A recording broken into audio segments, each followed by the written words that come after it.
সাম্প্রতিক সময়ের অন্যতম আলোচনার বিষয় সারা দেশে বিদ্যুৎ বিভ্রাট। আওয়ামী লীগ সরকার একের পর এক বিদ্যুৎ কেন্দ্র নির্মাণ করলেও বিদ্যুতের ঘাটতি পূরণ সম্ভব হয়নি। এরই ধারাবাহিকতায় বিদ্যুতের দাম দিনকে দিন বেড়েই চলেছে।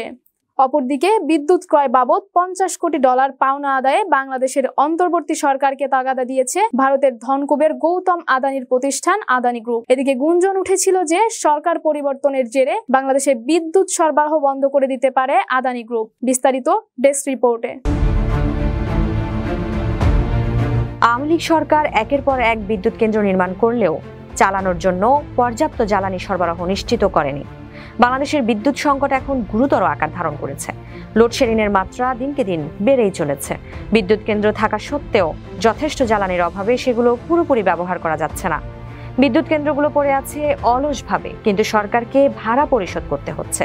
এ কারণে বিদ্যুতের দাম বাড়ানো হচ্ছে। বিদ্যুৎ উন্নয়ন বোর্ড পিডিবি সূত্রে জানা গেছে, বর্তমানে দেশের বিদ্যুৎ উৎপাদনের ক্ষমতা প্রায় 27,791 মেগাওয়াট।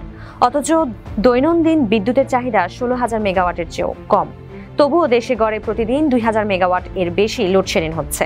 লোডশেডিংয়ের এই পরিস্থিতি বিগত কয়েকদিন ধরে আরও খারাপ হয়েছে। বিদ্যুৎ বিক্রয় বাবদ $50 কোটি পাওনা আদায়ে বাংলাদেশের অন্তর্বর্তী সরকারকে তাগাদা দিয়েছে ভারতের ধনকুবের গৌতম আদানির প্রতিষ্ঠান আদানি গ্রুপ।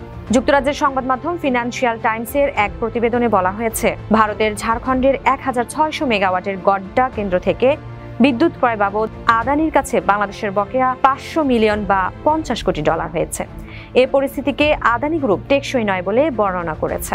ফিনান্সিয়াল টাইমসকে আদানি গ্রুপের এক কর্মকর্তা বলেন, আমরা জানি যে বাংলাদেশের বর্তমান পরিস্থিতি এখনো পুরোপুরি স্থিতিশীল হয়নি। নতুন সরকারের সঙ্গে আমরা নিয়মিত যোগাযোগ রাখছি এবং বকেয়া পরিশোধ সংক্রান্ত আলোচনার পাশাপাশি সেখানে বিদ্যুৎ সরবরাহ অব্যাহত রাখা নিয়েও আমাদের কথাবার্তা হচ্ছে।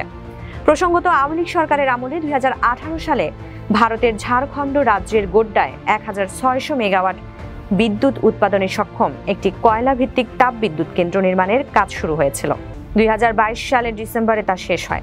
বাংলাদেশের সরকারের সঙ্গে চুক্তি অনুসারে এ বিদ্যুৎ কেন্দ্রে উৎপাদিত বিদ্যুতের শতভাগ বাংলাদেশে রপ্তানি করার কথা।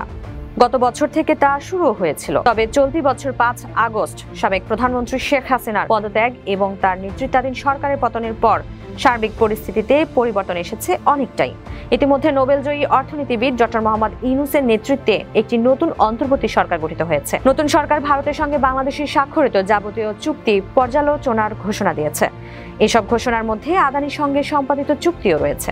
প্রধান উপদেষ্টা ডক্টর মোহাম্মদ ইউনূসের জ্বালানি বিষয়ক শীর্ষ উপদেষ্টা ফয়জুল কবির খান ফিনান্সিয়াল টাইমসকে জানিয়েছেন, আদানি গোষ্ঠীর কাছে বাংলাদেশের পাওনা রয়েছে $49 কোটি 20 লাখ এবং এই অর্থ পরিশোধে আন্তর্জাতিক ঋণদাতাদের সঙ্গে ইতিমধ্যে যোগাযোগ শুরু করেছে বাংলাদেশের সরকার।